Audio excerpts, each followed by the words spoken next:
Once again, if everyone can please find your seats in the front, we're going to be getting started shortly.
Good morning, everybody, and welcome to the Road to Equal Justice event. On behalf of the Planning Committee, I'd like to welcome you all today. We're so happy to see you all here today.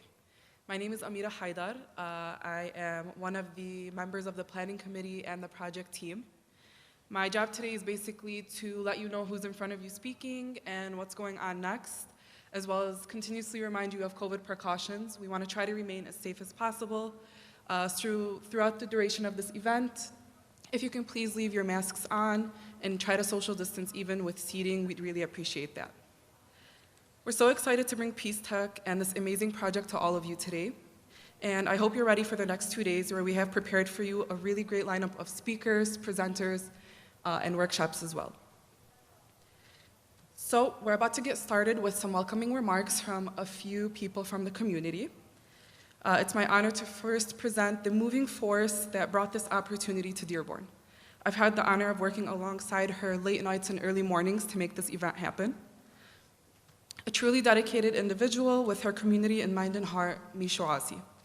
Mishu serves as a project manager for the Road to Equal Justice event in Dearborn, Michigan for Peace Tech Lab. She's also a victim advocate on the Flint Water Prosecution Team at the Michigan Attorney General's Office. Prior, she also worked at the Washtenaw County Public Defender's Office as a paralegal. Mishu's efforts have been recognized across the nation. In 2016, she received the Global Citizenship Award from the Washington Center during her studies in Washington, D.C. She also holds a U of M Difference Maker Award for leading by example in 2017. In 2020, Mishu was recognized by USA Hello as an American Immigrant Influential Woman. And in 2021, she was one of 5 activists chosen in Detroit by the Bell Global Justice Institute to speak at an event at the UN Commission. Please help me in welcoming Mishu Asi.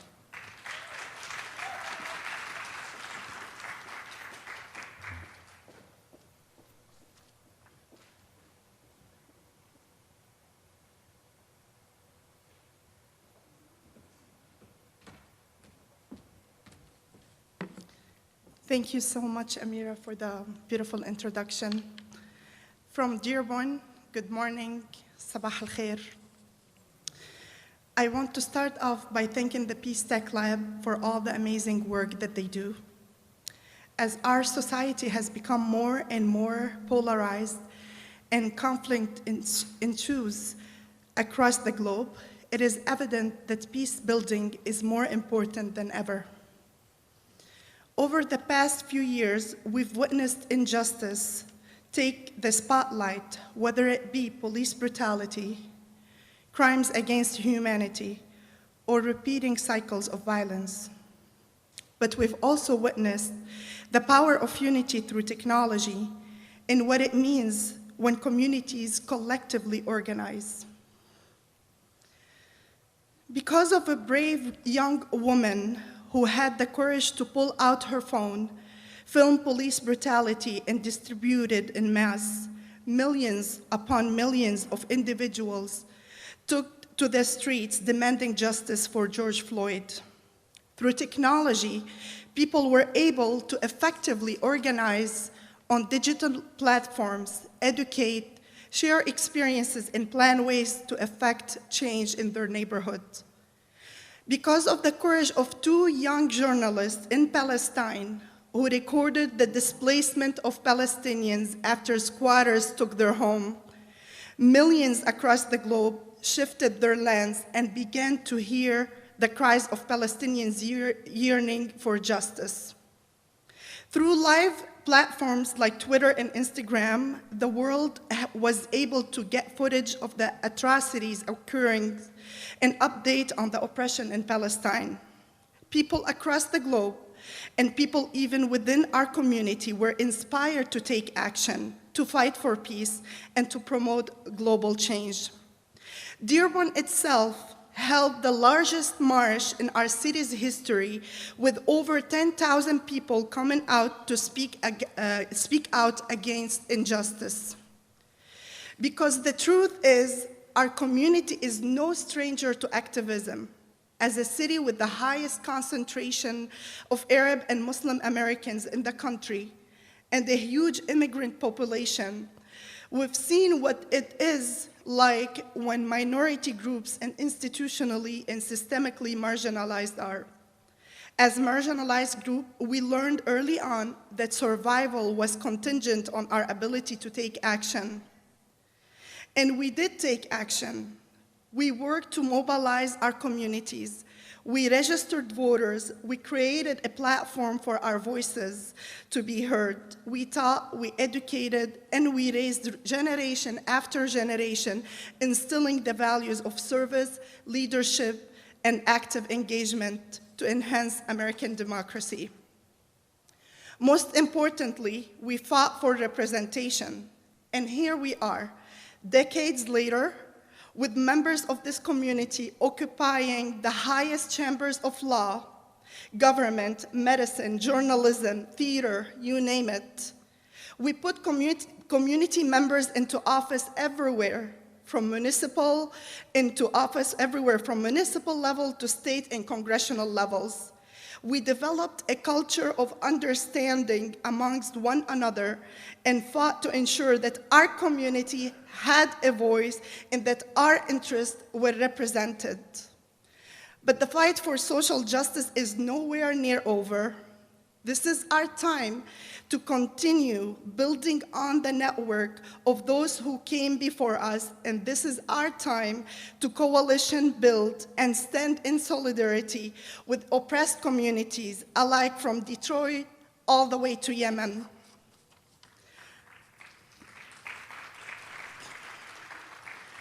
I want to take the opportunity to thank the Peace Tech Lab and Tim Receiver for entrusting me with the responsibility to put together this event. And it is only with your constant guidance and with the mentorship and the strong belief in both my capabilities and the capabilities and talent of our collective community. In addition to the Peace Tech Lab, I want to thank wonderful organizers, volunteers, panelists, workshop coaches, speakers, food sponsors. Special thanks to Haraz, who also offered the coffee, and the special thank to my team, the girls who we're going to name them later after. Thank you so much for coming.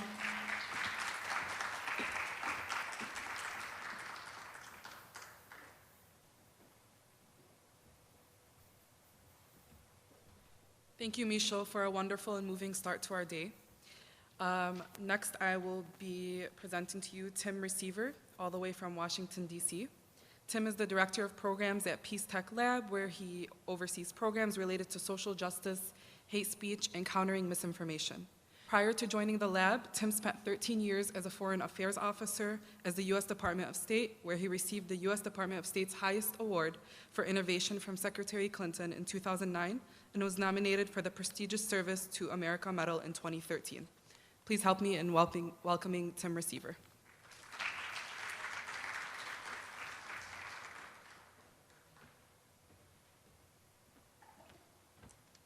Oh, thank you, Amira, for that lovely welcome, and Micho for being an inspiration to everybody here and for putting this together for us. Good morning, everybody. My name is Tim Receiver, and I'm the Director of Programs at Peace Tech Lab. And it's really an honor to be here with you today in Dearborn to work on the road to equal justice. Most of you don't know what Peace Tech Lab is, and that's fine. We've been working around the world to empower communities with media, data, and technology. I've got to say, I know everybody's spread out, but it's so good to see everybody's faces. We've been on Zoom for 2 years, and this is our first event back in person, and it's really good to see everybody.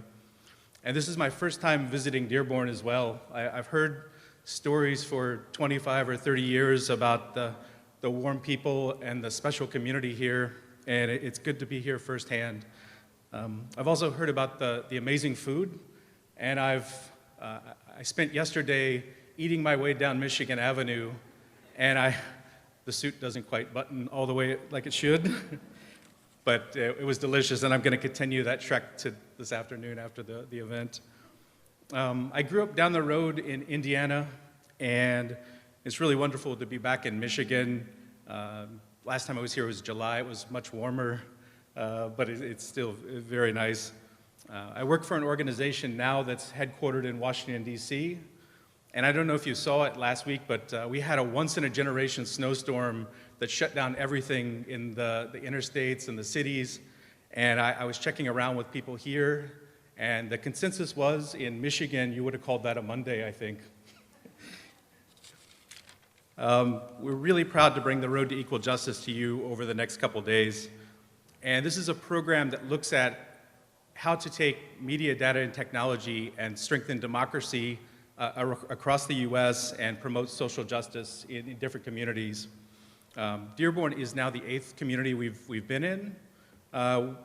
We've visited 7 other communities over the past year, including our backyard of Washington, D.C., Denver, New Orleans, Boston, and I have to say this is our favorite so far because this is the first one in person, and it's so much better to be in person to see you than to be on Zoom all the time.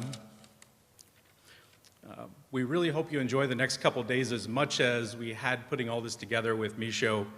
The planning process was just amazing with you, and it was just a testament to the leadership you have here in the community. And over the next couple days, you'll hear about strategies and media data tech tools that have worked in different campaigns, in social justice activities across the U.S., and some of that is focused on social media, dismantling Islamophobia, and we've seen this in our backyard in Washington quite a bit lately. Before I close, I want to also, in addition to thanking Micho for really putting all this together and bringing all of you here, I would like to thank my colleague Alyssa Tender, who visited here about 2 months ago and made all this possible as well. Thanks all to you as well for coming here in the middle of a pandemic and really for all the work that you do. And I know it's a lot of time out, but I hope you find it of great value to your organizations. And thank you all so much. And please come up and introduce yourselves and exchange cards, but it's good to see all of you. And Thank you so much.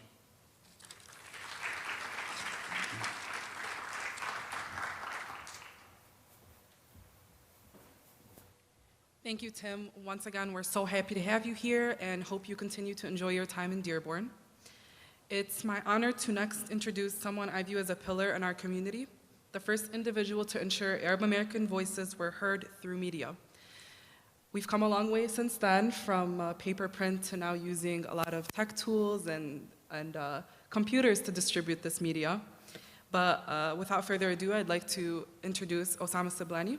He's the publisher of the Arab American News, the largest and most widely circulated Arab American publication in the United States. He founded the newspaper in 1984, following the 1982 Israeli invasion of Lebanon and the discovery of the biased fashion America media portrayed events in the Middle East. Siblani has now published the Arab American News for 35 years. The newspaper rapidly became one of the local and national media's most popular resource for American-based Arab and Arab American opinion and analyses. He's also a well-decorated journalist holding many honors. He was inducted in the Michigan Journalism Hall of Fame on April 21st, 2013. Please help me in welcoming Mr. Osama Siblani.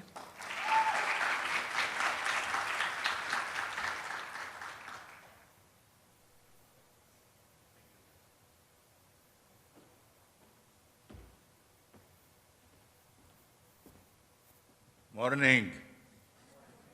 Morning. Good. Thank you, Amira, and thank to Mishu and to the organizers on such an important subject, social justice. You know, we speak about justice and the road to social justice. Actually, it has begun with the first human on this earth. And I can tell you this road to social justice is still a very long one. If we look around the world and we see the injustices that has been inflicted by the people who call themselves the leaders of justices and democracy in the world, we need to review and see how justice can be celebrated when there are so many injustices in this world, starting with and not ending by the Palestinians, who have been for 70 years under occupation. And we still call ourselves the leaders of the free world. We look at the pandemic and how we treat ourselves while looking at others in the world suffering, and we do absolutely nothing to help them. In fact, we do the opposite. Instead of helping, we go and rob their wealth, invade their countries, and destroy their infrastructures, and inflict more suffering on them. Yes, when I started the Arab American News 38 years ago, actually I started the paper in Troy because I did not know that there were an Arab community in Dearborn. Somebody told me, why in Troy? I said, why not? He said, why not in Dearborn? And I said, where is Dearborn? Welcome to Dearborn. When I came in and started the paper, the mayor of the town was elected based on anti-Arab platform. That was in 1985. Today, the mayor of Dearborn is an Arab American. So are we making progress? Yes, we are. But are we anywhere close to the end of the road to social justice? I will say no. It is the beginning of every day we strive to have social justice. When we look at people that they are not able to provide basic necessity to their children around the world, even in this country, we have not achieved social justice. when we see Islamophobia spread and advanced, financed, and promoted by people who we elect to offices in this country, the country that calls itself the leader of the free world, that we have not even started on the road for social justice. So I say to you, and I know some elected officials in here, Sylvia Centeno is here, Senator Centeno is here, Irene Watts on the Board of Education is here. I know Kamala Sofi, who was just elected to the Dearborn City Council. And I know so many people are running for office. I say run. Run as fast as you can. We need you, and we need to continue this fight for social justice, not only in Dearborn, not in Dearborn Heights, not in Hamtramck, but in the United States of America and around the world.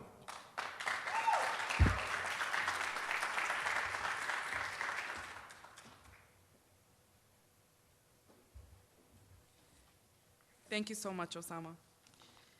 Last but certainly not least, it is my honor to present our final speaker before our panel begins.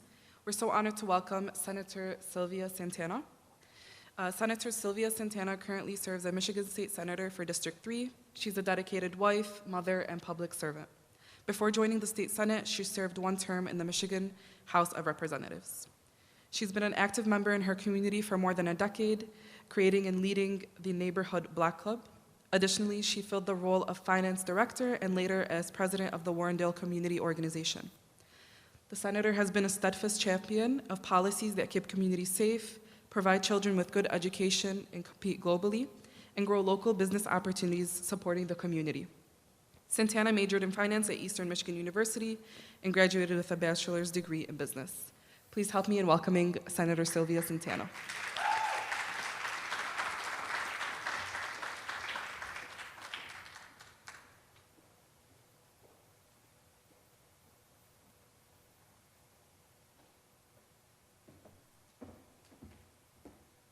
Good morning, everybody.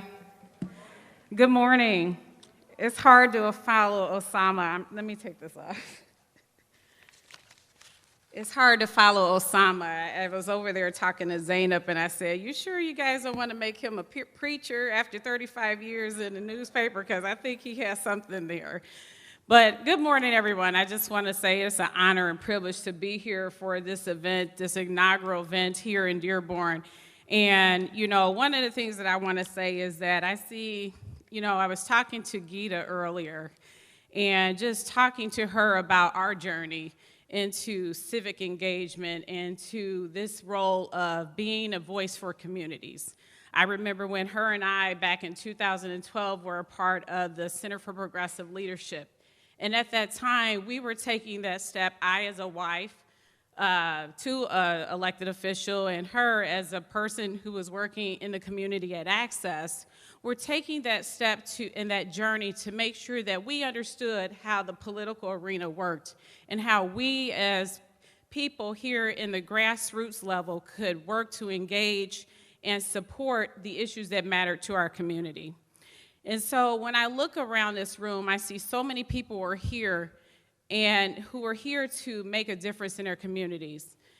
I remember a time where before social media really became popular that, you know, everything was either newspaper or it was, you know, you written. Now you got text message, social media outlets, YouTube and what have you, so that a message can be heard.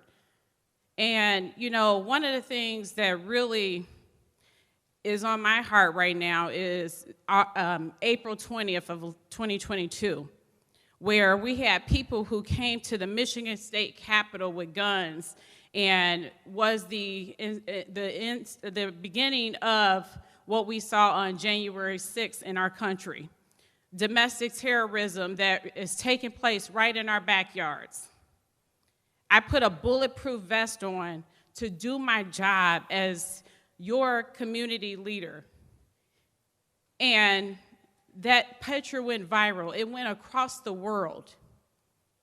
And people were saying, what is going on in the state of Michigan? And so when I think about that, just that particular moment in time, I thought about my ancestors who, in their time, who had to deal with slavery, had to deal with the Ku Klux Klan, to deal with the Confederate flags, the same stuff that I was seeing at the Michigan State Capitol. That's disheartening. And when Osama talked about social justice and making sure that people have the opportunity to be fed and to be heard, and that their voices matter in these spaces where leadership matters, these are all prevalent to where we are going, not where we are today. And so I think about this event and think about the leadership of Mishu and all the community people who have come together to actually put this event together. I think about my own journey as an elected official. I never wanted to run for public office, but I saw the need to make sure that a voice was there for people who were not heard. And so when I think about that, I started off as a college student wanting to run in student government, just like many of you out here. I started out, knocking on doors for other candidates and working on other candidates' behalf, just like a lot of you have in this audience. And then I decided that there was so much more that needed to be done. Why not me? And when I think about the young women who have helped to put this event together, I think about all of the education, their backgrounds, all of the great things that they are doing as women in this community to make a change. When you think about women, most people say, if you want to get something done, ask a woman to do it. And it gets done. And no hesitation, multitasking, what have you, it gets done. And so I want to commend these young ladies today for all the work and dedication that putting this event together took. And I want to thank the Peach Tech as well, Peace Tech, because they also have a voice in this and also are here to engage this community. So with that said, I want to take this time for all of us to give these young ladies a round of applause as they come to the stage, because they are the future elected officials that are coming out of this community. So with that said, let's give a round of applause to Amira, Zainab, Petra, Eliana, Norhuda, Misho, and Yasmin.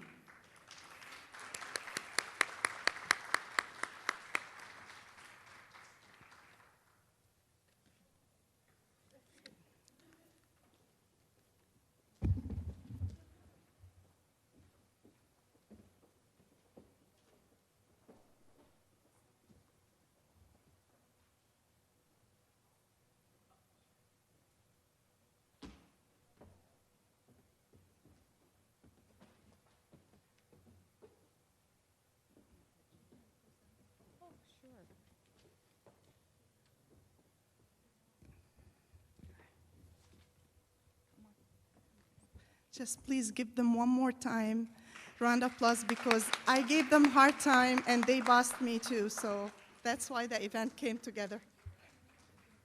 Okay. All right.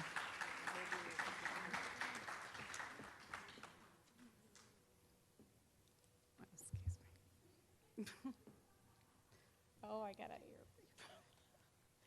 Darn mask. Okay. We're just going to do like this.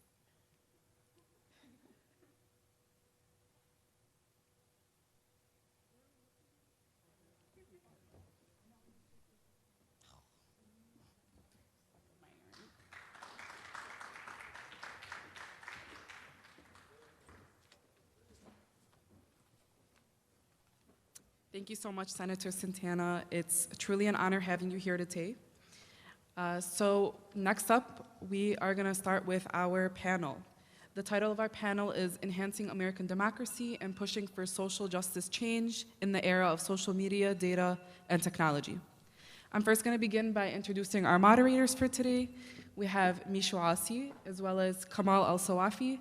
Kamal Al-Sawafi currently serves as councilman on the City of Dearborn City Council and lieutenant with the Michigan Army National Guard. He's an avid entrepreneur who founded several startups, and currently he's the business development manager for Wayne County, where he sees the expansion of current businesses in the county, as well as the attraction of new business. He's also involved in his local community through memberships with the Dearborn Allied War Veterans Council and serving on the board of directors for LAHC, as well as being a proud member of the Zaman International Run Club. Kamal Zawafi. Next up, I'm going to ask all of our panelists to come to the stage as I announce your names. I have Alexandra Hughes, behavior therapist and community activist.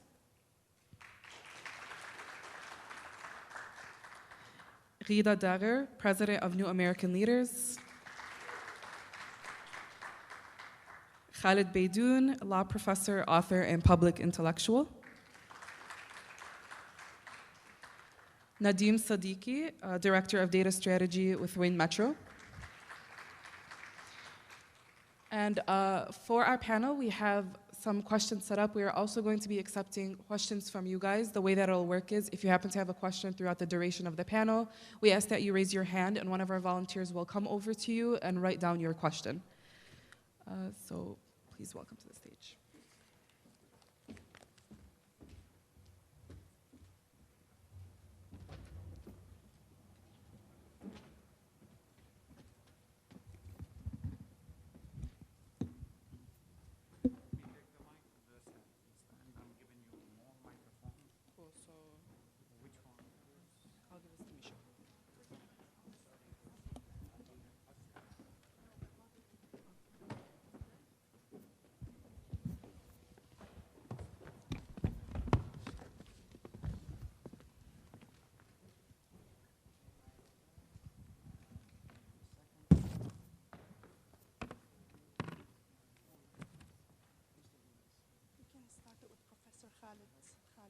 Professor Khalid. They'll go around. We'll start with Professor Khalid.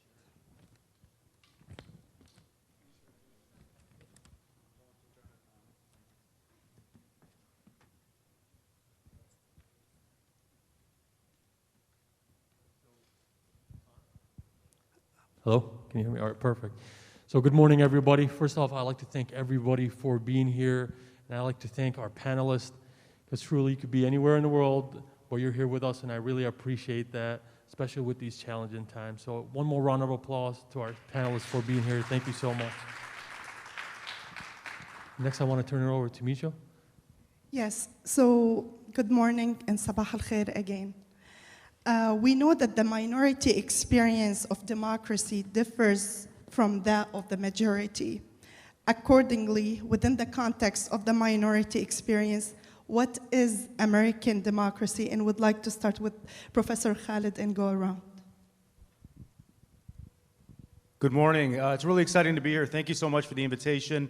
Really excited to engage with everybody. So what is American democracy? That's a pretty broad and philosophical question, but I think the first way to respond to that question is to say that American democracy is built on the premise that everybody, regardless of race, religion, gender, sexual orientation, class, wherever somebody originates from, has the opportunity to engage in the American experience, to engage in the American enterprise on equal footing. The unfortunate reality is that for too long in this country, individuals haven't had that opportunity to be part of the democratic process on account of who they are and what they look like. So American democracy theoretically exists in documents like the Constitution. However, the way in which it's been experienced and realized by people, especially vulnerable and marginalized communities, has not been the case. Thank you so much, bro. Good morning, everyone. It's good to be with you all. I share a very similar sentiment as Khalid on this. We have the realities of what is American democracy versus what our idea of an American democracy is. And I think the idea for all of us is believing that we belong and we have a voice. And the reality is that not all of us actually have a voice. And so it's about closing the gap between the two, and how do we do that? And I think places like this and these conversations are an important part of that. But there's also choosing to vote and choosing to act and choosing to lead and choosing to participate. Because at the end of the day, it's really about our actions or inactions. And what comes after that is a result of those actions or inactions. And so democracy is about choosing to be active, choosing to vote, like I said, but also fighting for that because it's not handed to us, and that's the reality of it. Thank you so much, Rida. Alexandria. Yes, and I completely agree with both of you sentiments. For me, American democracy, we have the idea of what it means, generally what it's supposed to mean, but for the Black, Indigenous, and POC community, American democracy is a hierarchy system that is based off of certain variables. So that's, of course, race, religion, sex, and income. And where, depending on where you fall in that system, that'll say what kind of power you have. So of course, some in our community have more power over others, which is where the conflict arises. And at those times, that is where we should be lifting each other up. And it's really about us coming together collectively with our power, our various powers, and really truly trying to access real democracy. Thank you, Alexandria. Dr. Nadim Siddiqui. So this is an interesting question. It's coming from a data perspective. Somebody who's a data person. Many years ago, I was talking with one of my managers about democracy, American democracy particularly, and we came to the conclusion that yes, everybody gets a vote, but it's a weighted vote. Not everybody's vote counts equally. Some people's vote count more than others.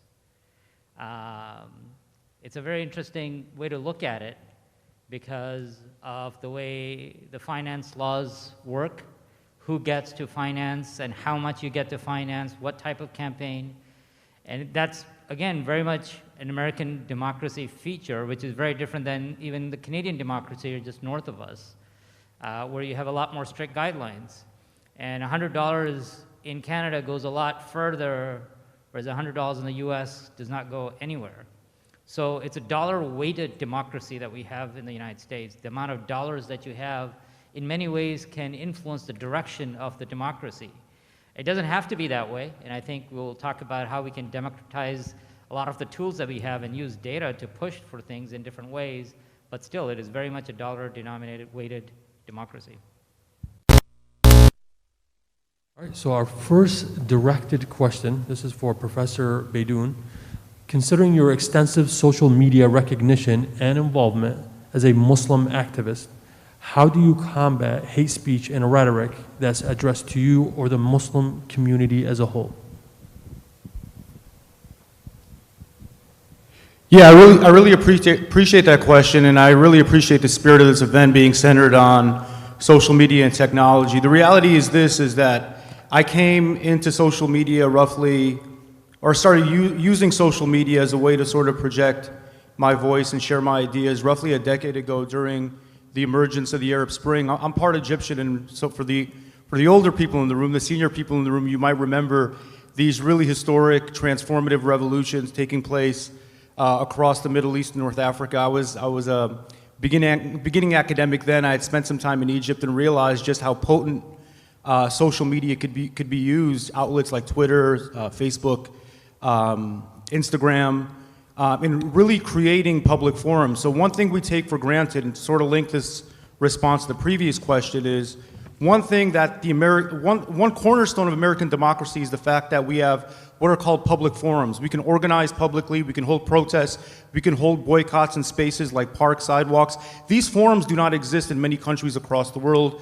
Places like Egypt, places like Lebanon, places like Iraq, places like Yemen.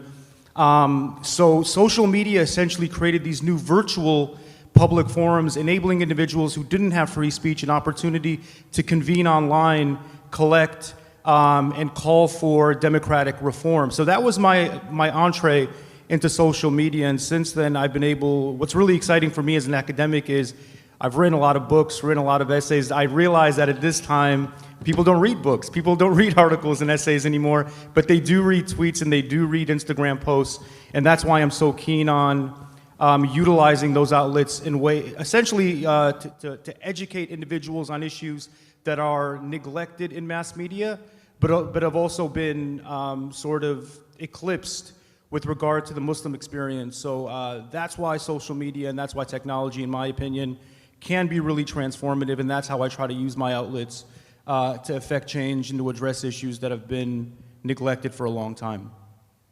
Thank you, Professor. The question for Dr. Nadim Siddiqui. When we refer to the data strategy, there are often buzzwords that come with it, such as algorithm, which have been perceived in a negative light, especially within the last few years. So can you clear up this misconception in what is data strategy and what is the relevance of it in formulating achieving social justice goals in general, and what is the role of data plays in social justice work?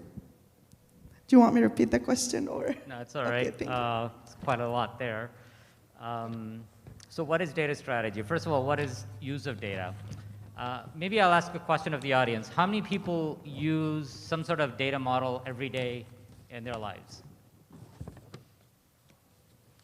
Okay, so everybody's hands should have gone up, because every one of us, and this is even 20 years ago, regardless of the online world that we live in today, I'm not talking about things, we are constantly, as human beings, analyzing data in this amazing computer of ours called the brain, and we're taking all of this data and making sense of it. We're modeling it, right? We actually have models in our minds.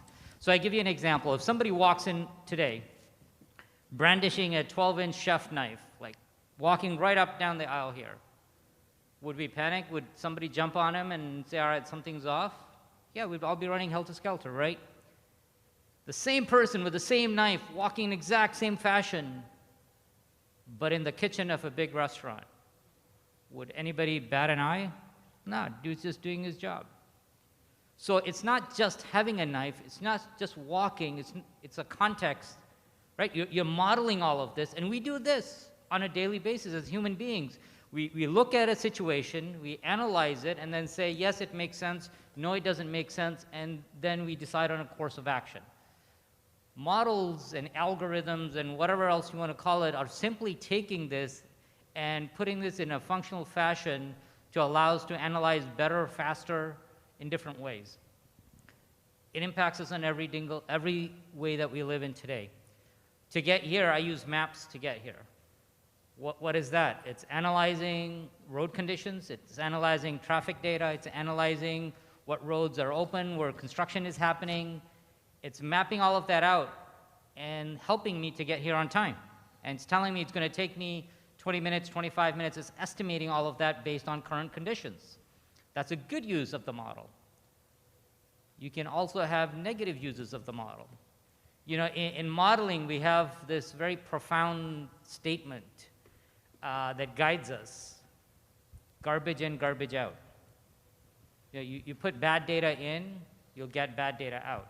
So when we talk about use of data in social justice or moving to equal justice, a lot of the models that are used in everyday lives have an impact on that. So how are models trained? They're trained on data sets. So when I said somebody's coming in with a knife, you're relying on your experience to know that normally somebody should not be walking in with a big old knife into the middle of a conference. That's data that you have, that's experience that you have, that's allowing you to analyze the situation in front of you and make sense of it. Models do the same thing. You feed a lot of data sets into the model to train the model to decide what to do. Well, then the data set that you feed into training the model will determine how the model reacts. So if you take a data set that says 90% of people who are incarcerated are African American, the model is going to project that I expect 90% of the people who are African American will be criminals at some level, right? I'm simplifying this quite a bit. So you take historical data, which in many cases is biased, is based on prejudice, is racist, because of all of people's prejudices and biases and so forth. You collect all that data. If you simply take that and feed it into a model, you're going to end up with a negative outcome. So our job is to look at data. When you talk about data strategy, how can we use the data in the better way? How can we use the right data at the right time in the right place so that we're not making the same mistake, that we're collecting bad data and then creating a model out of it and then using that bad model to project onto society as we see it, right? You want me Thank you for that thoughtful answer, Dr. Siddiqui. My next question is for Rita Daga.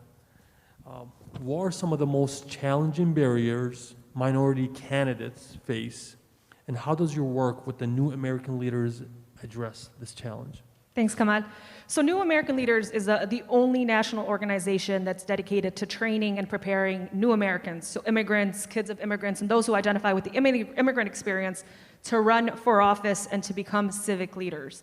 So that's the New American Leaders organization. The New American Leaders Action Fund is the C4 affiliate of the organization that participates in more political activity, including endorsements and support for candidates of immigrant background.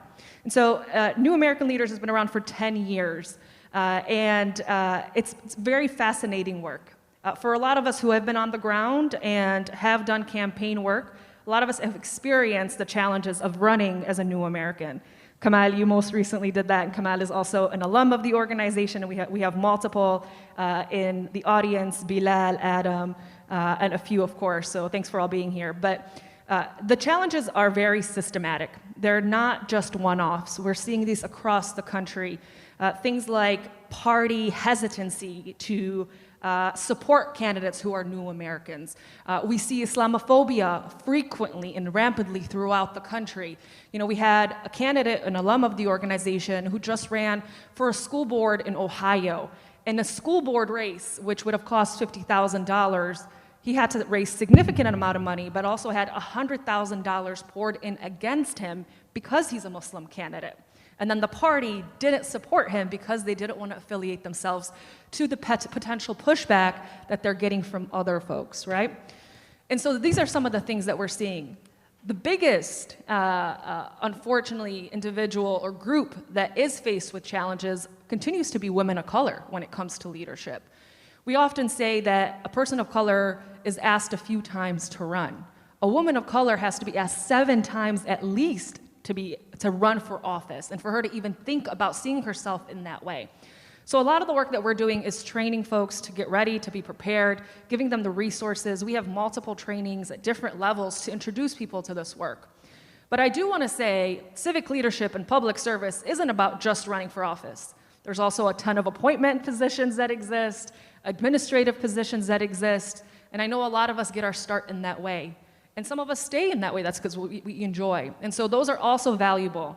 But the difference of having someone in the room who is like us, a person of color, who is an immigrant, who brings in a perspective, means bringing in a whole entire community, and often more than one community, into lawmaking and decision-making. So it's really critical that we are continuing to be proactive about our engagement, continuing to be proactive about running for office.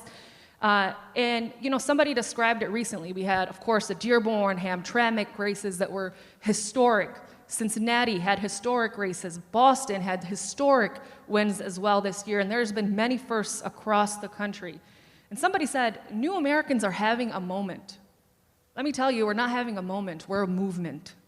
And this is not going to change. We're only going to be continuing and building in that way. So I encourage all of you to really think about your own leadership and think about how others can support you. And in particular, in this crowd in Dearborn, I want to encourage the Arab American women to step up and run for office. We see a lot of our guys, we appreciate all that you do, but in particular, I would love to see more Arab American women run. And if you are interested, I'd love to have that conversation with you. Thank you so much, Rita. And also, I want to remind the audience to get their questions ready. My next question is for Alexandria. Social media has had a great impact on social justice movements, such as that of Black Lives Matters. What is digital mobility, and how did it play a role in your experience? Digital mobility is the speed in which your content or your cause moves. And depending on that speed will inform you on what you can do with it. For me, I've seen digital mobility turn out protests in cities like Livonia that is 90% white, and 2,000 people turned out for that. I've seen that same thing happen in Saline, Michigan. I've seen fraternities donate supplies to organizations as they were preparing for an action.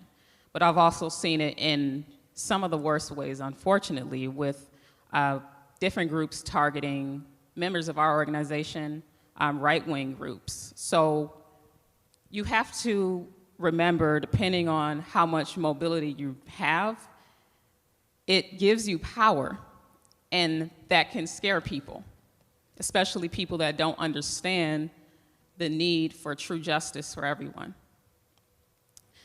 Mobility is like water. You want mobility to flow through everything, because that means you're touching everything and making the impact that you should. With mobility, the really most important thing for me has always been building that sense of community. Think of the online space as another community that can benefit us. And there's so many capabilities. Thank you so much, Alexander. I appreciate that answer.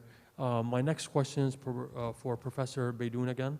How can activists narrow the extensive democratic goals into more measurable and achievable ones within the realm of their professional and personal work? So I teach law, and that's what I primarily do as a vocation. And one thing I tell my students is to not limit themselves by what they do professionally or where they live geographically or, what they sort of specialize in intellectually. I think it's really important at this day and age, especially with a world that's becoming even more globalized than it's ever been before, to not define ourselves and not confine ourselves by those limitations. So even though we live in a place like Dearborn, Dearborn shouldn't define and shouldn't sort of limit the sort of issues and the sort of matters of concern to us, especially in a place like Metro Detroit, which has always been ravaged by considerable racial segregation and hyper-segregation. So I really try to push, whether it's students or young activists, to link our issues here locally with what's happening globally. A couple weeks ago, I was in Bosnia, where I met with young Bosnian Muslim youth who are fearing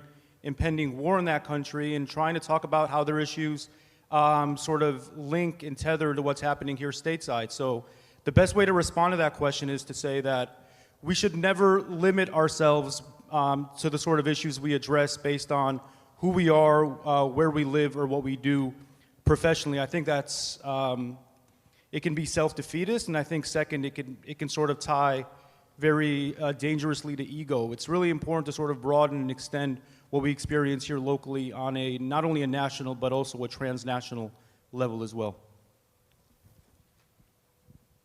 Thank you so much, Professor.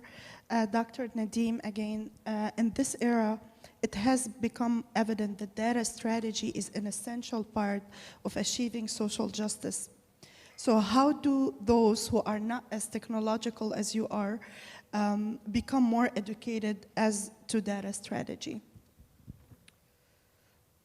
So data and data strategy is not just about technology. I gave the example of data sets that are used to feed the models and train the models. Well, how do these data sets come about? How do you collect all of this data, right? Generally speaking, we lack good, solid data about underrepresented communities. Whether it's Black, Indigenous, people of color, most of the data sets that are used in generating a lot of the models, a lot of the analysis that is done is usually not of these communities. So the first thing in data strategy is, what data are you going to collect? It has nothing to do with technology. First question you want to ask, what data are you going to collect? What questions are you going to ask? What questions are you not going to ask? For example, I look at this room, I see, according to the US Census Bureau, you have a handful of people who are not white, but then the rest of y'all are white, according to the US Census Bureau, because the choices are white, Black, South Asian is a choice, being Arab is not a choice, right? If you do not have that question, you do not get counted. And therefore, that means a lot of different things in terms of how resources are used and so on and so forth. So the first thing is, what questions are going to be asked? What questions are not going to be asked? That's part of data strategy. How are you going to use that information? The second thing is, especially if you're thinking about social justice and equal justice, data is a burden on others, not just for you. I mean, you're happily passing out this survey, but you're putting a burden on somebody else to complete that survey. why should somebody take that time out to complete that information that you're going to walk away with and not benefit them at all? So you have to think about it from the other person's perspective. How do you make it worthwhile for them to participate, for them to feel that this is useful for me and it will benefit me in the long run? And yes, the fact that I'm going to take 10 minutes, 20 minutes to complete your survey or participate in whatever activity that you have is beneficial to me. Nothing to do with technology. So what questions you're going to ask, when you're going to ask them, how you're going to ask them, all of that is part of data strategy. Once you've done that, then you start asking about, okay, how am I going to collect that data? And then how am I going to analyze that data? And then what am I going to do with that data? And then once you have all of this, all right, how do I tell a story out of that data so that I can influence the policymakers, the funders, whoever it is that my stakeholder is that I'm going to get that story to? How can I use that? All of that is part of that data strategy that you talked about. Thank you, Doctor. And with your role at the Wayne Metro, how does the use of the data really ensure that there's allocation of resources and help that ensures social justice? Right. So all of what I just talked about, we practically implement at Wayne Metro. We're very thoughtful about the type of questions we're asking our clients, who we're asking, where we're asking, and with that data then we can say that yes, people in Detroit need help for rent support, people need help for food support, people in Dearborn need this, people in Livonia need that, right? Based on that, then you can align your services. So over the last 2 years when the pandemic hit, prior to the pandemic, we were very much a paper-based organization doing in-person service like everybody else was. We immediately had to pivot, become an online provider. And then online, who are we providing these services to? You have to have access to technology, you have to have access to internet to be able to access our online forms. Yeah, it was nice to say, hey, all of our application forms are now online. Great. If I don't have a laptop at home, if I don't have internet, how am I going to access these? Right? So for us, part of our transformation was knowing that not everybody has equal access to all of this. There is a big digital divide. So we went out and distributed devices, laptops and tablets to different communities. We got in touch with the internet companies and got low-cost internet service that we paid for so that now people have access to devices, they have access to the internet. Now they can apply for services and say, yes, I need help to pay my rent, I need help with my water bill, I need help with mortgage, I need help with food or whatever else it is. As the data is coming in, as I mentioned, we've transformed everything to be online. You're analyzing and seeing which services are being utilized the most. So we have 60-odd services. People were not utilizing 60-odd services. They were utilizing 5 or 6 top services. So you change focus and put a lot more of your organizational resources into providing those top 5 or 6 demands that people have, because that's what they urgently need right now. So all of that comes into your data strategy world and how we've been implementing it, and we continue to do so at Wayne Metro. Thank you so much, Professor. That's a great answer. Thank you. My next question is for Alexandria. Given the vastness of social media as a platform, how do you recommend that we attract people to the social justice causes and navigate social media in a way so as not to lose the message? Well, for me, the best thing to do is to frame the fight. And what that means is truly understanding your target, understanding the narratives that exist. And from that, from understanding, you then understand how to fight it and prevent your message from getting lost. So, for example, with my organization, you know, there is a lot of narratives out there that perpetuates harm against Black people. There is at least 400 plus years of narratives out there, and I have to be realistic about that with myself and every organizer I work with. In understanding those narratives, you begin to understand your target, with the target that is usually people who are preventing liberation, preventing equity for your community, for who your cause is helping. For me, it's typically elected officials, or it could be, you know, policies, you know, businesses within the city of Dearborn, that are not taking action to hold people accountable, whether it be officers or elected officials, or removing policies that are anti-Black.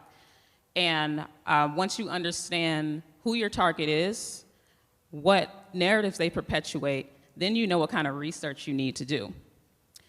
And then the research came in for us. It was looking at government data, looking at the city's history, and looking at all those ways, all those things that are preventing us from solving the problem.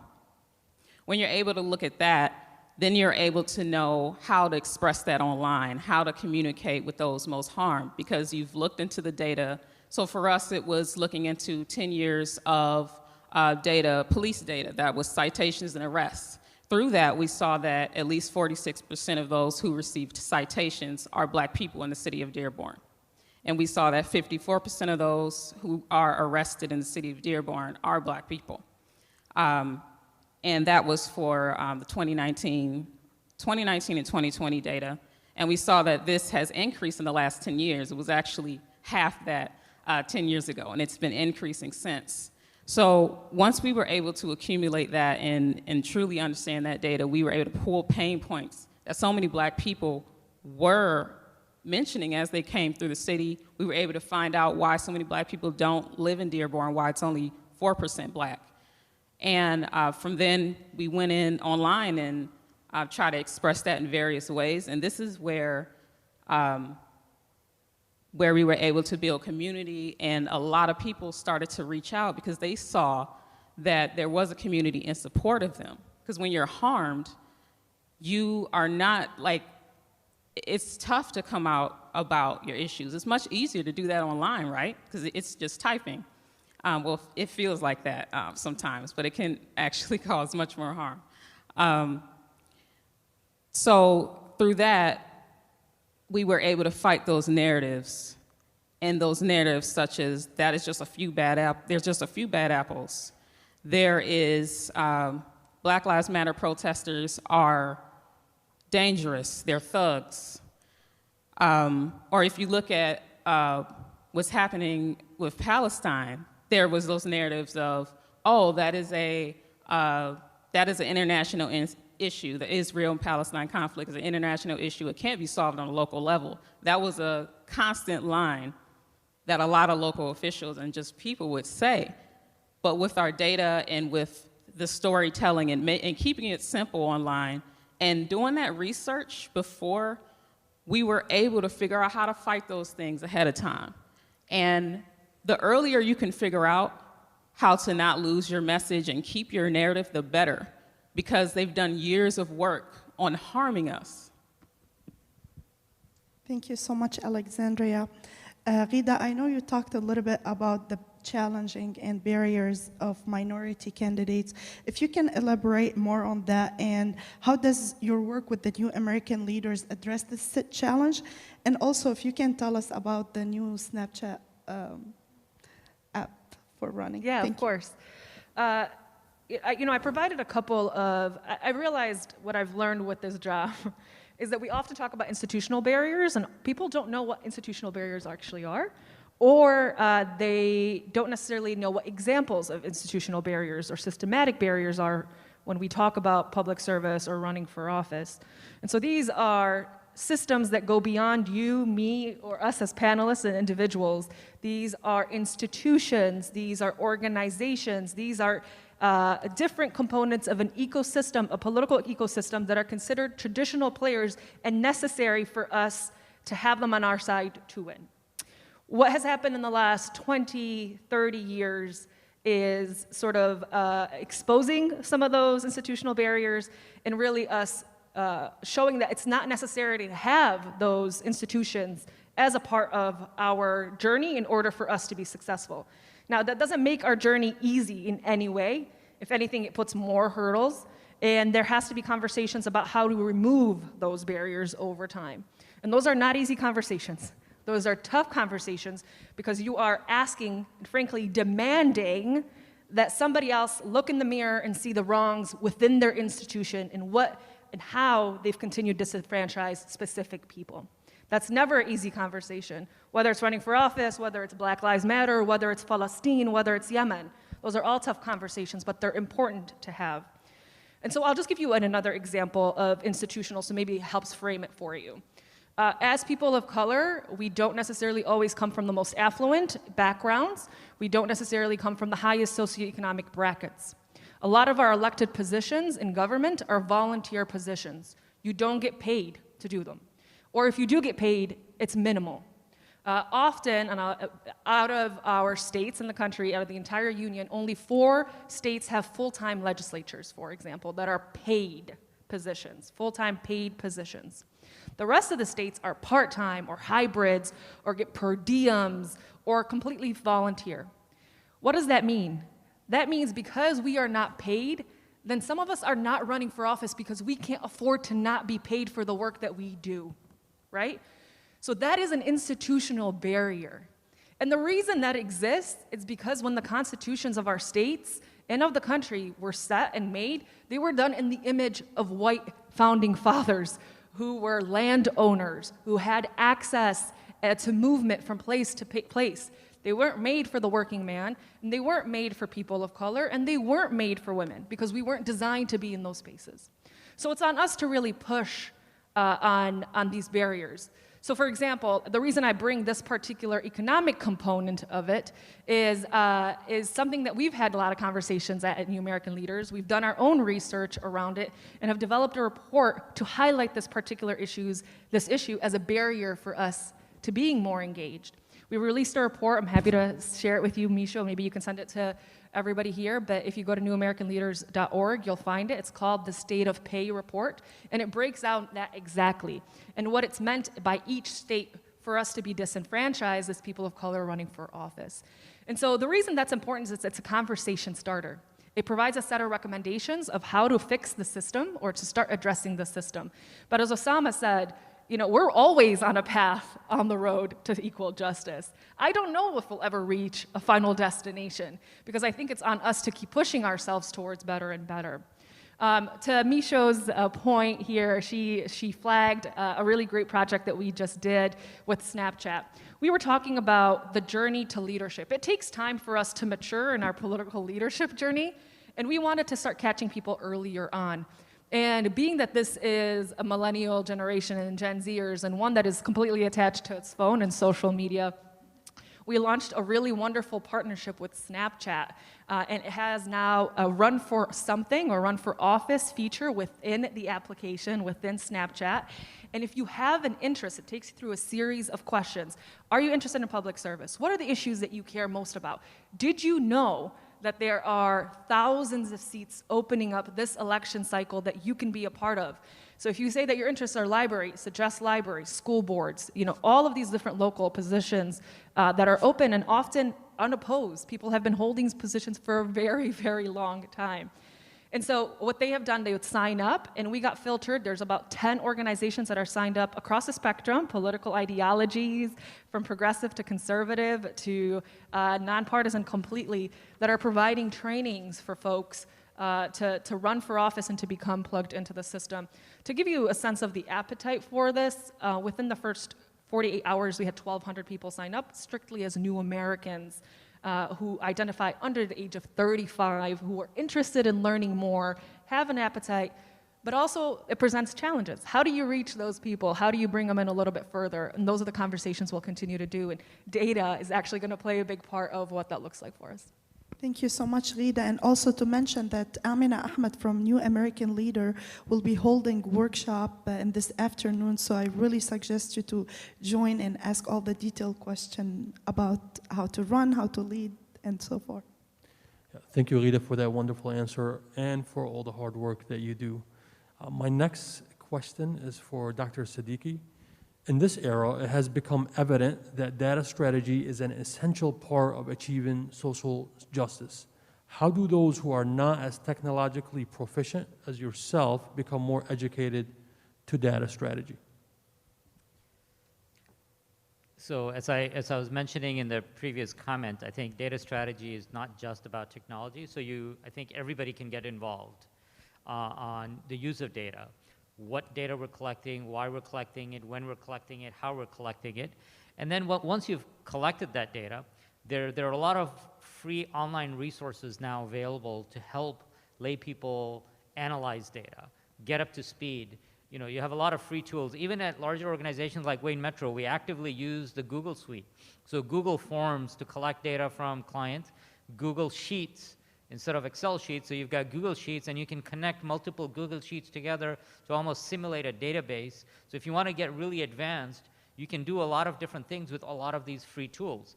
And you can get started with a lot of these YouTube videos. YouTube videos are wonderful. That's where a lot of people get started. What you want to do, though, is be very strategic and conscientious of why you're doing all of this. Because you can get into the rut of using tools and collecting numbers and pumping this in and pumping that out. But like I said, garbage in and garbage out. Why are you doing it to begin with? What data are you collecting? Why are you collecting it? How are you storing it? All of that is really important from a data strategy perspective, especially if you're talking about equal justice for all. If you're really wanting social justice, you have to really think about those questions, not just about the technical analysis of it itself. So when you think about data strategy, and especially if we're talking about data strategy within this context of justice, then how do you push all of those questions? The data that is used to analyze the data sets that are publicly available, be critical of them and ask, how was this data collected? Is this data biased? You know, I gave the example of incarceration, but similarly, facial recognition technology, right? It's new, it's out there. And then one of the analysis that was done that some of the top technologies that were developed for facial recognition, 75% of the data set was on white people, right? And 80% was on males. So lack of women, lack of people of color. That data set is biased. It's not going to be good in being able to recognize people and their features and so on and so forth. So are we doing the same thing in our work? Are we biased in the data that we're collecting? Are we also perpetuating some sort of bias and inequity? I think that's a question I want to ask. Yes, somebody else does it, but as I'm collecting the data, as I'm analyzing the data, am I perpetuating any of those things? So to do that, part of data strategy is to get multiple partners involved, people from different fields to look in and ask the questions like, hey, I don't know anything about what you're doing, but why are you collecting this? Why are you asking this question this way? How are you analyzing this? And somebody who's totally out of it will really give you an external view into what you're doing and hopefully keep it less biased and therefore push you forward towards the road to equal justice. Thank you so much, Dr. Siddiqui. And also I want to mention that Wayne Metro do have brochures and resources to share in the back table. Feel free to pick up some. My next question is for Professor Beydoun. You have made a name for yourself addressing and combating major social justice issues, including Islamophobia. Is there an extent to which we ought to embrace or not embrace our culture as social activists who are also trying to appeal to other or non-minority groups? That's the first part of the question. The second part, where do we find the balance between maintaining our culture but also welcoming others to the cause? Yeah, that's a multi-layered question, but I think the best way to respond to it initially is to say that when addressing issues like, whether it's Islamophobia, anti-Arab racism, anti-Black racism, as a specific community, the first thing that has to be done is to, not accept this rigid binary that it's, and I hate using the term, but people of color versus, whites or white supremacy.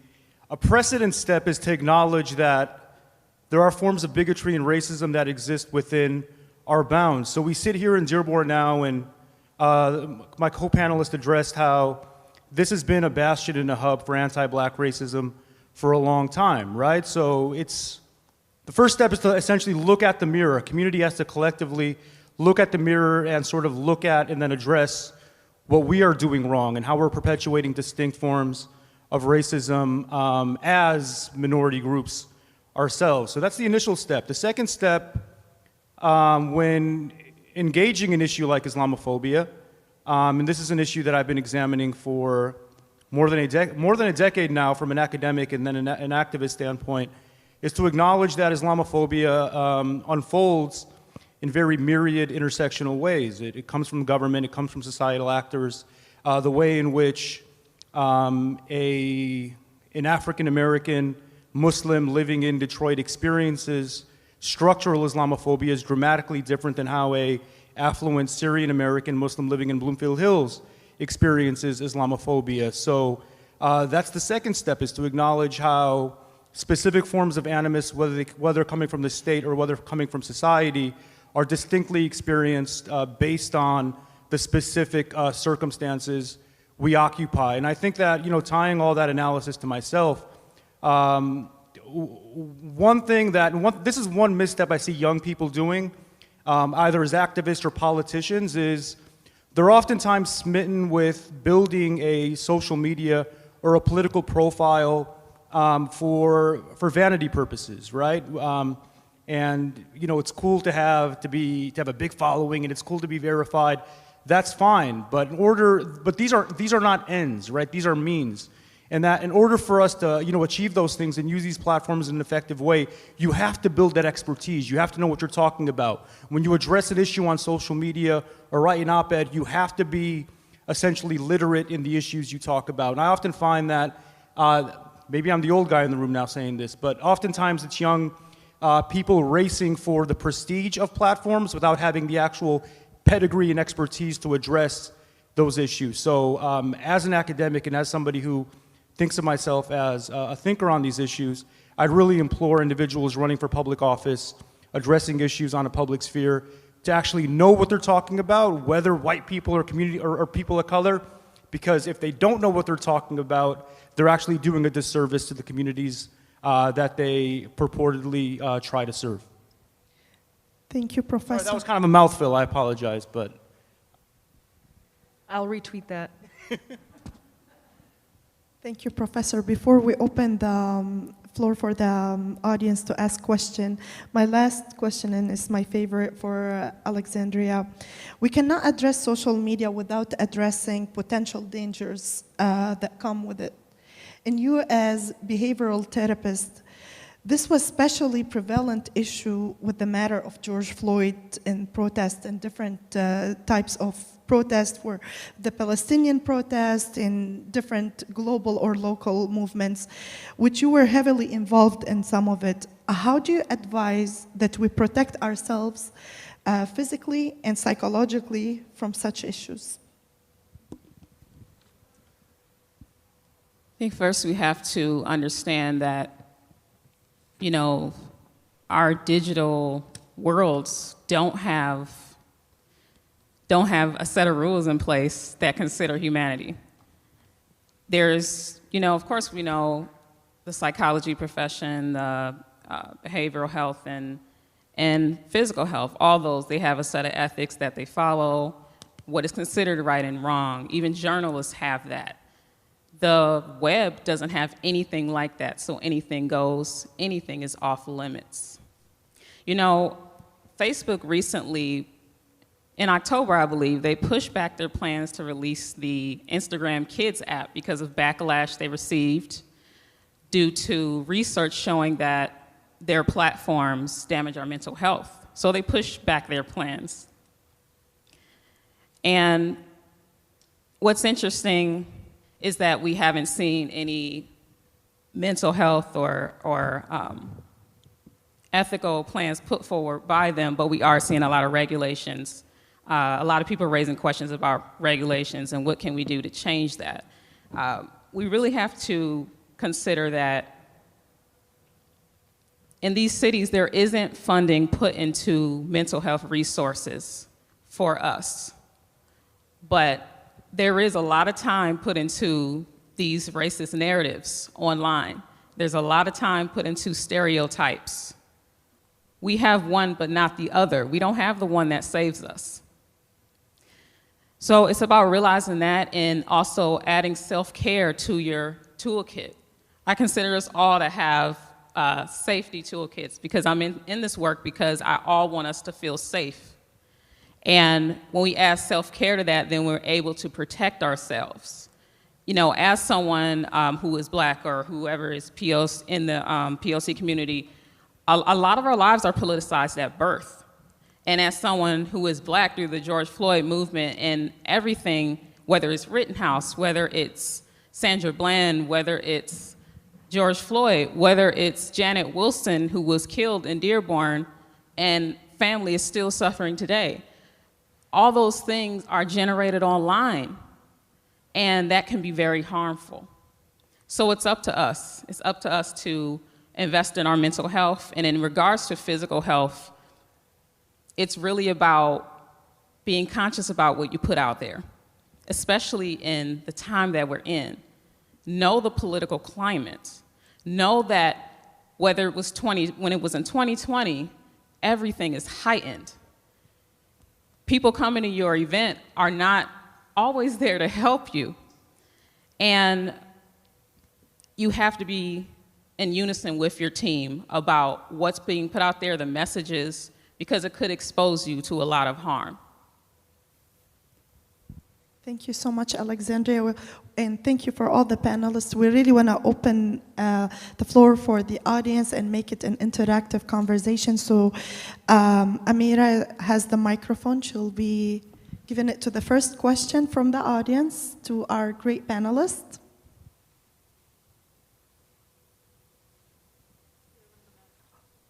Okay, Mr. Youssef has a question.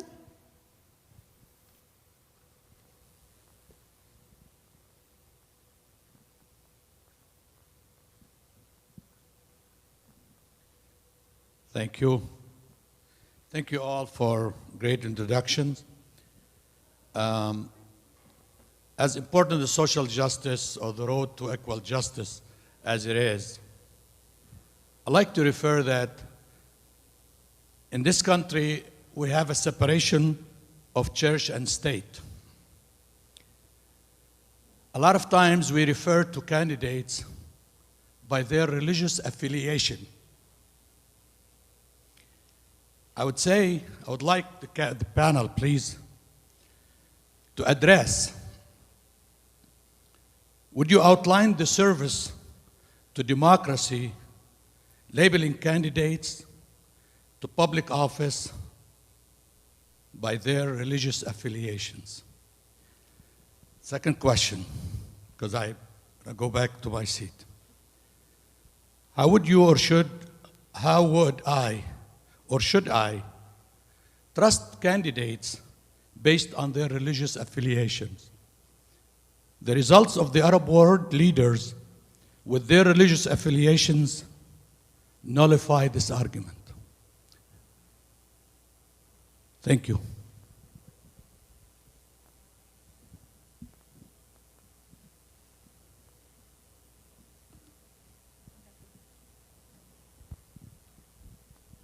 Those are big questions.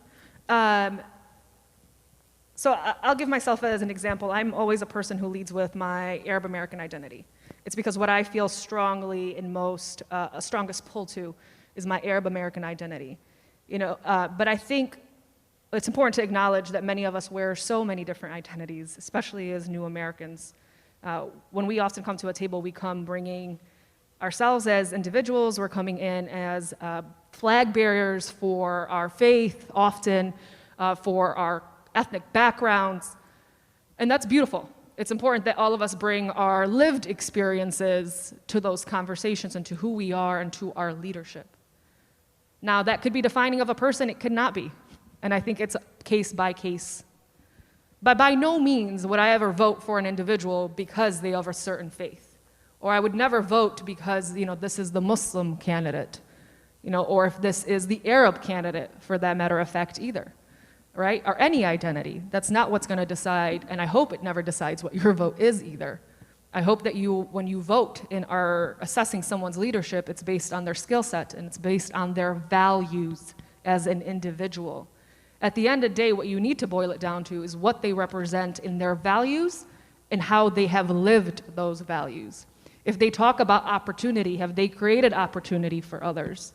If they've talked about justice, have they stood up when they saw injustice, whether it's theirs or somebody else's community that's facing it? I think it's merely about the character of the lived experience of a person, not just that of on paper. But I personally, as an individual, as Rida, I've always led with my cultural identity. It's because what I felt strongest. And I'm sure there are others who feel very strongly pulled to their Muslim identity, and it's defining of who they are in their households. And I'll continue, of course, and we should all respect that.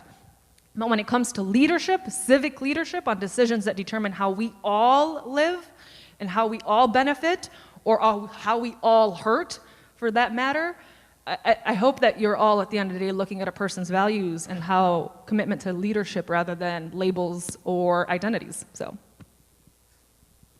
Thank you so much, Rida, for a great answer. Could I add a couple of words there? So I think you started off by asking the question that there is separation of church and state in the United States. There is a theoretical separation of church and state in the United States. On an institutional level, yes. So the state does not institutionally promote a particular religion, or is not supposed to, and all of that, right? But when you talk about practically, as was mentioned, as human beings, we come together with complex identities. Somebody's going to stand up and make a decision based on their principles and values that they have. They may be informed by those principles and values coming from their religious faith. They may be coming from other areas. So religion absolutely plays an important role in every single person's life in terms of who they are and how they make certain decisions. But I think at the end of the day, as I just explained, you want to see how people actually live those values, right? How they actually practice them in daily life and what they will bring with those values to the position that they are choosing to seek after, right? That position of office. So when I think of separation of church and state, it is an institutional separation, yes, but whoever is going to occupy that position is going to bring their values and principles to that position. And you want to make sure those are good values that you agree with, right? And it doesn't have to be agreement with the religion, but the values that they represent have to be in agreement with what you want. Thank you, Dr. Siddiqui. We don't want to make it just one way. Speaking and interaction is very important. Would love to hear more questions from the audience. Come on. We want to hear your voices, and go ahead.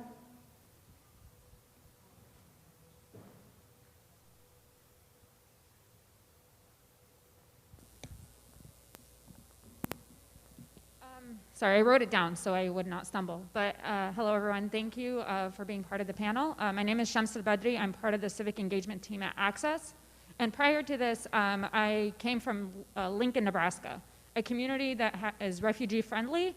Unfortunately, we do not have representation back home. So my question to the panel is, how do we mobilize and engage Arab American communities that are not heavily concentrated with Arab Americans with our limited data and resources?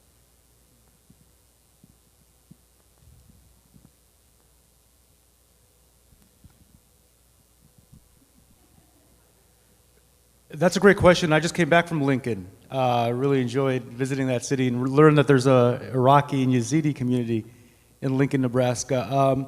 So the point was made earlier that Arab Americans are classified as white in the census, which is a very difficult and paradoxical sort of circumstance because it makes it really difficult to collect really important data that enables us to serve not only the broader Arab population, but more specifically marginal and less visible segments of the broader Arab American population. In communities like this, for instance, you could talk about the Syrian community, you can talk about the Yemeni community, which face distinct forms of intersecting marginalization. So the first step, and I was actually part of this collective that convened in 2015 by the Census Bureau to try to explore the possibility of establishing a Middle Eastern and North African classification on the census, which failed in 2020. But what happens with the current circumstance where you can't collect data because of this this situation is you have to lean heavy on civic, religious, and community organizations like Access, like mosques, like other groups that have direct access to these communities and subsections of the broader community to essentially assess what their specific needs are. So you have to kind of bypass the government and bypass governmental institutions and work closely with civic and religious institutions that have direct access to these communities. And I think that's what this community has done for a long time. But it hasn't been a good fit, which is why in 2030, inshallah, God willing, the Census Bureau will finally, see it logical and practical to have a MENA classification be added to the census, because the reality is this, is that even though Arabs are classified as white, our political, legal, and economic experience has been anything but white. I'm about 40 years old and I'm still waiting on my white privilege to come in the mail, and I'm not thinking it's gonna come, especially in the war on terror context. I think from a campaign and sort of strategy perspective, and I'm sure there's going to be some workshops. I know there are some workshops dedicated to this conversation a little bit further. But while it does take significant amount of resources to run a successful campaign that brings others around and along for the journey and really engages campaign and voters, I think the biggest and most important piece of a campaign is really the field, in my opinion. And that's outreach, right? And that's what it really requires is the resource of human volunteers that are gonna go out there, or folks that you're paying on your campaign to knock doors and have real conversations on people's doors.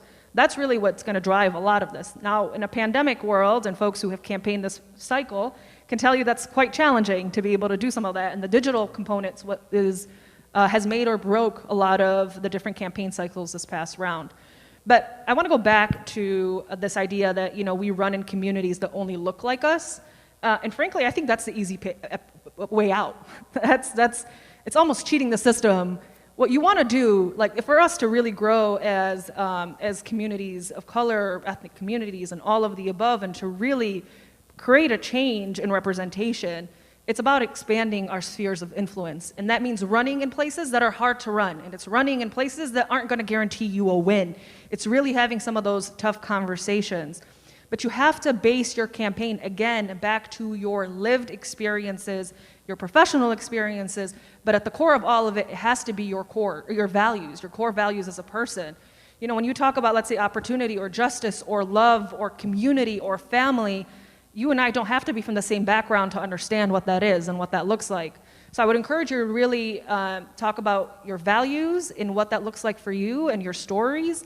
And often, especially I think in this pandemic world, we know that the folks who have been on the frontliners and who have been making those critical contributions to our community, our communities across the country, are people of color, are new Americans, are immigrants, are indigenous folks. And so I encourage all of you to think about yourselves as folks who transcend your own identities, and you can do that through your values and how you talk about yourself and about what you want to see for the community that you're in. Maybe Kamal has some input. Go ahead. Yeah, sure. I mean, as a recent candidate, I would say, it takes a lot of hard work. Even in a city like Dearborn, there's still challenges. With a last name like mine, Al-Sawafi, I still don't know how people remembered my last name all the way to the polls.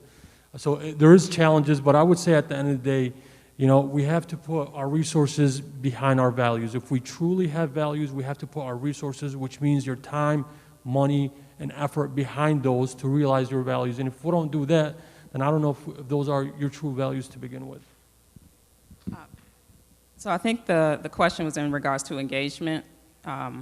So I think reality is, of course, as mentioned, we have campaigns and things we put money into, do door knocking, things like that. But we also have to meet people where they're at, going to their communities. In a lot of cities, unfortunately, due to our history, there is a lot of residential requirements, making it where in order to participate in civic engagement and in another city, you have to be a resident. And if you're not, then you're pushed out of the decision-making process, even though you may be impacted by what's happening in that city. So it's about advocating for those kind of things to be removed and abolished, and then going to where those people are and pulling them in. It doesn't have to be anything fancy. It could just simply be going to something that is popular in their community, just getting to know them. People want to feel valued. and everybody has something to contribute. I've seen engineers who work towards helping protests focus on, police brutality. I've seen data analysts, I've seen HR professionals help with things like this and do some amazing things. Everyone has something unique and can offer something to this movement. And it's really about just going and seeking people out and just building those relationships, building that people power. Thank you so much, Alexandria. We can take one more question, or 2, 3. Hi, my name's Destiny. I'm actually the media manager for the Green Party of Michigan. I'm also the governor candidate at the moment. I was wondering what you guys thought as far as the polarization of our country at the moment and how it really affects the fight for social justice. And then I'm also curious what it would take for any of you guys to consider running for a third party. What was the last part of that question? What you would need to consider running for a third party? Voting for third party. Running for third party. Oh, running for third party.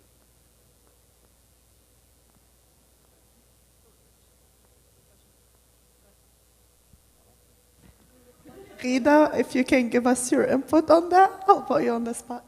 So the second question was about what would I need to see in order to vote for a third party. I think momentum, real momentum, resources, and I think also, frankly, a willingness to compromise on certain issues. Often third party candidates aren't willing to compromise. And I don't think you reach any solution by not at least being open to having a real conversation about things.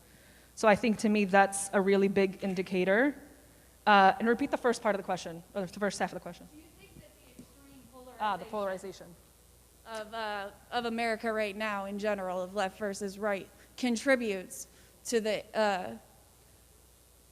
like, what would you say, the problems as far as getting people to understand what's going on?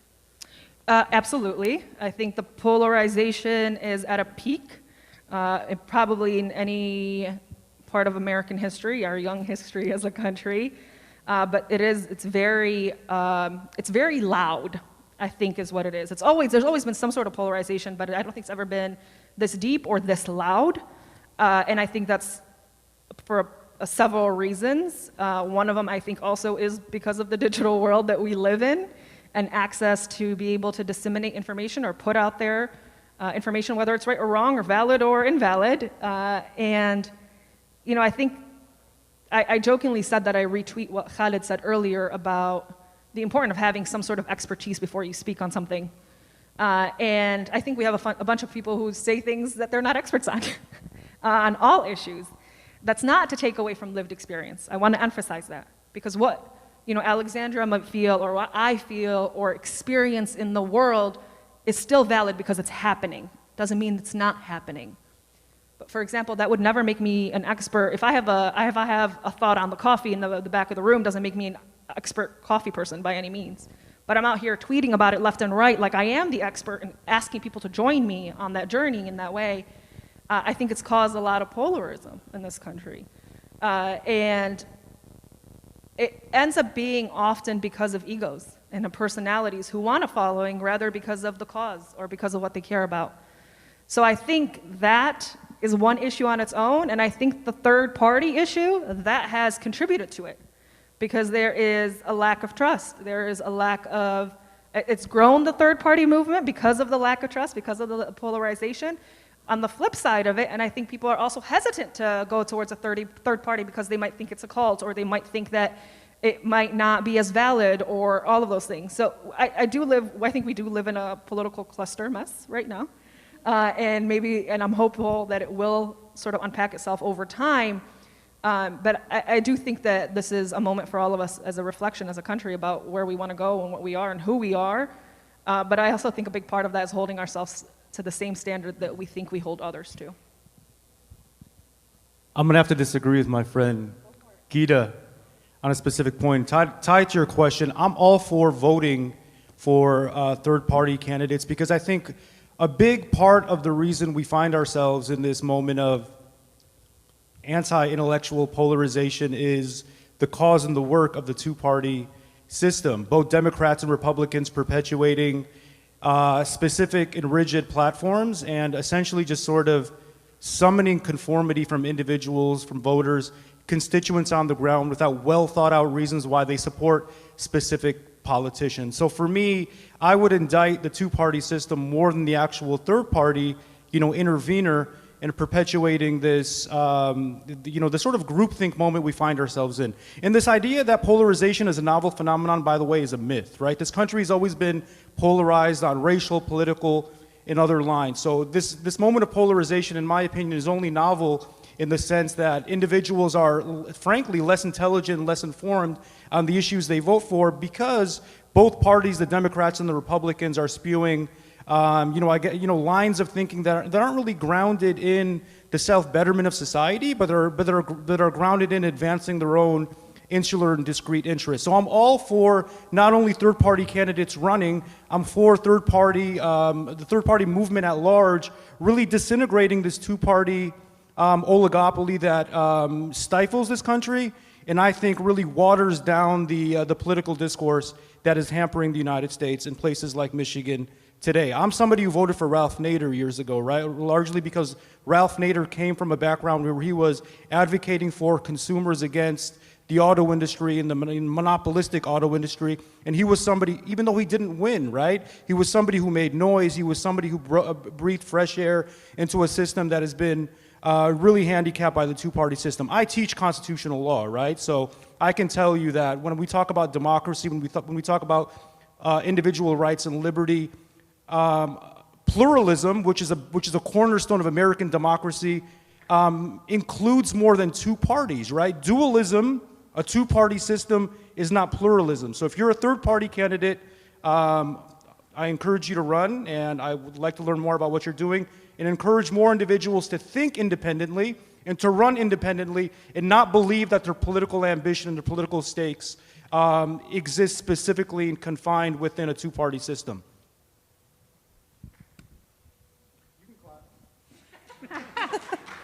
Yeah, let's give it some energy before we get to start our lunch.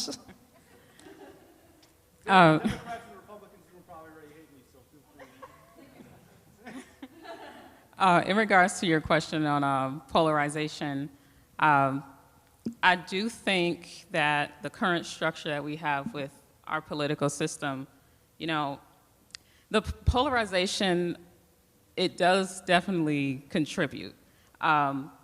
In terms of how, though, I guess it depends on the cause. For me,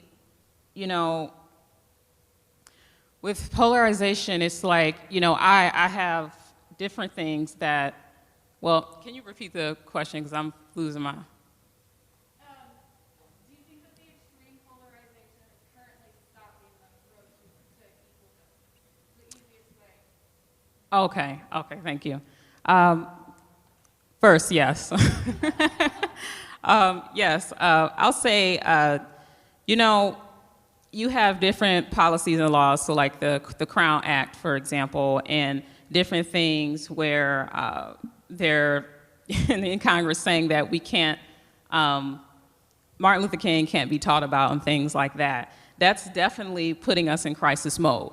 So as someone in the mental health industry, I look at when we're just in this reactive mode versus when we're just in, a constant calm space where we can really think. And I feel like with the polarization, we're just in this mode of reacting. We're in crisis mode all the time. So voting on a third-party system, we aren't considering how that truly looks because we're just looking at what's going to benefit us, something quick.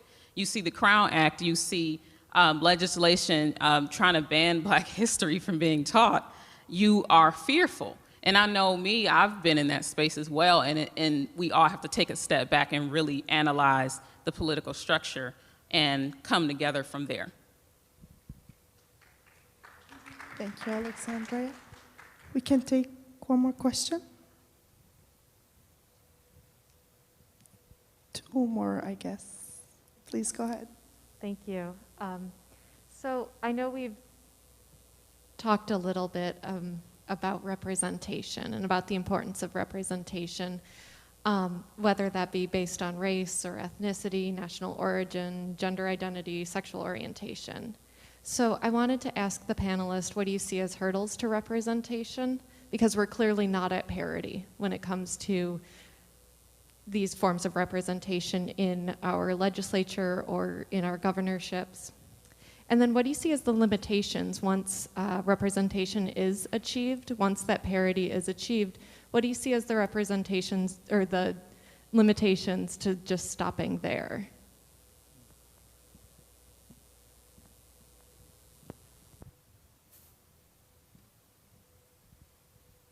The first question about barriers to representation. Honestly, I feel like the policies are definitely barriers, and definitely on a local level.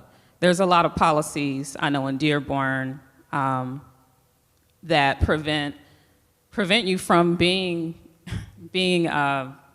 holding seats or being on commissions, committees in office, and to an extent if you are not a resident. And that can actually, that promotes segregation and discrimination. So like in Dearborn, we have a population that is 4% black, and of course a very large Arab population, also white population. But when you look at black representation, I don't see it. And I don't see a lot of people who are stepping to the plate for that because they don't feel like it's fair.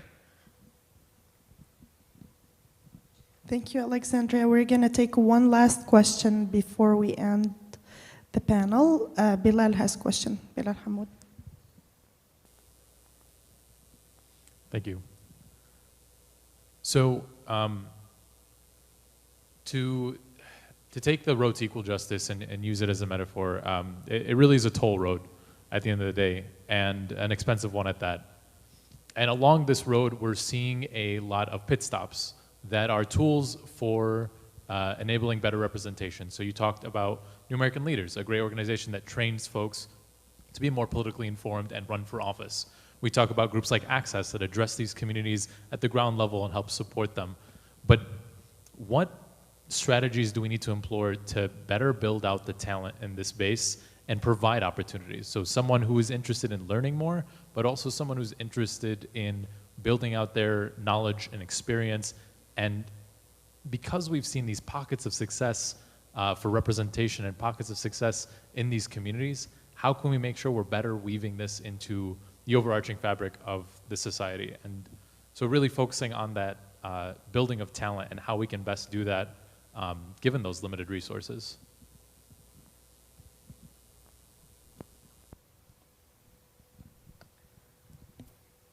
So there's a lot of ways to think about this. There's, I think about when do you start thinking about what representation looks like? And in a perfect world, that wouldn't be a question because we would have representation around us all the time. Kids as young as, babies can see leadership that looks like them or can have mentors, et cetera, et cetera. Now, it doesn't always function in that way, right? And we often talk about the pockets of success or communities, or we saw this one candidate who's stellar from this community and now they've become the community's candidate or whatever it might be. I actually think it's a failure when we only have one example. It's great, we can celebrate that one, but if we only have one and as time continues to go on, then we failed ourselves. Because being a leader and being conscious of what leadership looks like over time means opening doors for others to be a part of that. And not just for that one seat, it's to create opportunities around that as well, right? Multiple seats, it's not just about one seat. It's not about having only one member of council, for example. It's about having multiple members on council. It's about having multiple members in the state legislature. It's about having multiple communities who have representation, not just one because it has a concentration of community, of certain community. A lot of the work that we are doing is pipeline work, is what we call it, and it's building out the bench of leaders across the country who are, in our case, in our mission as an organization, New Americans in particular. And there's a plethora of organizations who work together to build that across several identities and different platforms. But I think mentorship is a really big deal. I think seeing opportunities as ones that you can multiply rather than ones that you have to protect and hold on to is another. And I think part of that is cultural. not necessarily to the Middle Eastern or New American, but in general, we like to hang on to power. It's almost like it's an instinctual thing often. And you need to push against that instinct to think about how we multiply that. Now, there's a ton of strategies, whether it's you bringing on, for example, when we, as New American Leaders Action Fund, when we endorse candidates, part of what they're agreeing to is to make sure that their campaigns have New Americans also on the campaign and are working. And a part of that is building that bench, not just as candidates and having future leaders, it's also having campaign folks who also represent those communities and bring the communities with them. It's about having interns, a certain amount of the interns who are also New American, right? And so you have to think about it systematically when you create an ecosystem. How many points of entry can a potential person come into for them to really succeed? It's not about just one point of entry, but multiple. And Bilal, obviously we can have lots of conversations about what that looks like, but I encourage you to think about creating as many pathways for someone to get involved, because not everybody's journey looks the same, and it's not a cookie cutter approach. You have to create different ways for people to enter the ecosystem so that they can explore their own leadership. And the other piece is, honestly, there's a lot of pressure for us to succeed often. It's okay not to succeed. It's okay to create an ecosystem where failure does happen, because it is a learning opportunity. And it's okay to come into the system and say, the ecosystem of politics and the political world, and say, it's not really for me. As a matter of fact, when you walk into it and you say, this is not really for me, and walk away, you're doing everybody a favor. Because the last thing you want is someone in leadership who doesn't really feel like it's their calling and now has to put a show. So, I think it's a lot of different components, and it's a probably larger conversation. But to be continued. Actually, could I add a sentence? So I think this is sort of a broad comment. When we talk about representation, talk about getting people involved, we have to think at two levels. One, short term, yes, we want to get more people involved and have the pipeline and people go about change. But at a second, longer term level, I would push ourselves to not get stuck in the current system. There's a lot of injustice that's perpetuated by the current system. Just participating in the current system and just pushing the can along is not necessarily going to help us get to justice. So we have to critically be thinking about changing the system also, not just participating in the system as it exists today, but what parts of the system are not working well, what parts of the system, no matter how much you get involved in, are always going to perpetuate injustice. You don't want to get stuck in like, well, I'm now part of this whole machine that keeps on perpetuating this thing. So I think I would push ourselves and say, I want representation, but I want representation for the right reason, to get to justice. The question earlier about faith, and an example came to mind. I know of somebody who had gone to the State Department and made the comment in a meeting that 90% of the Muslims in America are terrorists. 90% of the mosques are run by terrorists. Well, hey, great, that guy's a Muslim. I'm a Muslim, but I don't think I'm ever going to vote for that person. I don't have that same understanding, right? So is that the person who's going to get elected and be part of the system who's going to perpetuate certain stereotypes and thinking? That's not what we want. We want people who are in office who would do the right things to get us to justice. And perhaps the system itself is broken, and so I don't want to be pushing for that all the time. Short term, I might need to, but long term, I might need to actually change components of the system. Just along with that, when looking at representation, we have to think about not just that person that is a symbol of hope, a symbol of change, but also the system itself can be racist. The person can be racist or can be for hope, but the system, I would want it to be for hope, but unfortunately it is, perpetuates racism on many of us. So when we look at candidates and look at people we want to see represented in our community, we have to consider if their representation and qualifications are on the level it should be. And then we have to consider, of course, looking at the current system and, like you were saying, not just working within it and maintaining it. We have to look at the overall data and research that shows that it's not working.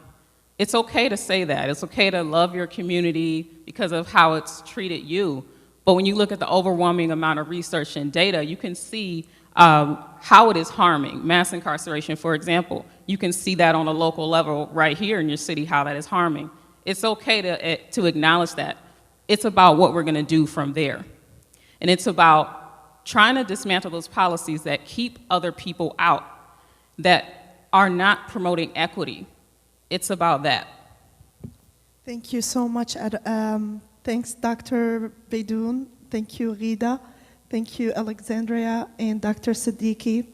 The road to equal justice is still long, but collectively with the new era of social media platform, data, statistics, and analytical data, hopefully it gets us faster there to reach the goal. Please give them round of applause because they came on a Tuesday morning, and give yourself also. Thank you so much. I'm gonna ask the panelists to take a group picture, just stay on the stage for a bit, and then we're gonna start having lunch and then start our workshops after.